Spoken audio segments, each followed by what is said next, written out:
Well, today, the California Secretary of State certified the results of the September 14th gubernatorial election. It was widely projected that Governor Gavin Newsom would not be recalled, and that became official this morning. 23 ABC's Mythili Gooby joining us in the Live Center for an in-depth look at the numbers from the recall. Mythili. So according to data from the California Secretary of State's office, Governor Gavin Newsom retains his office with about 62% of voters statewide voting no on the recall. 38% voted yes, and here in Kern County, that same number, so about 40% of voters voted not to recall. Voted not to recall Governor Newsom, and 60% voted to recall Governor Newsom. So now, if we look back at the 2018 numbers for the gubernatorial election when Gavin Newsom did come to office, about 60% voted statewide for Newsom, only 40% in Kern County voted for Newsom. But these numbers are fairly similar and very close to what we saw in the recall election even 3 years later. So 23 ABC political analyst Alan Bowler says one reason for Newsom still being favored for governor could be because the race was branded in a partisan way.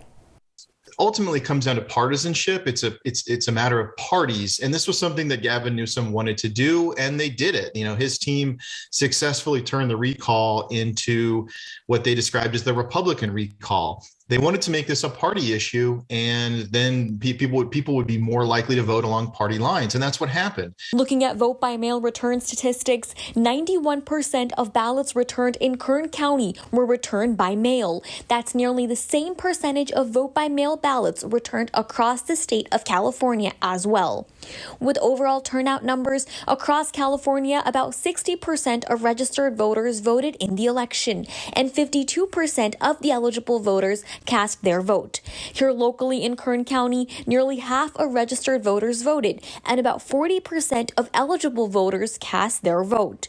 So given that this was an election with just 2 questions on the ballot, Alan Bowler says that's a pretty good turnout. I think that is surprising. I think it's a very good thing that there were that many people who were involved.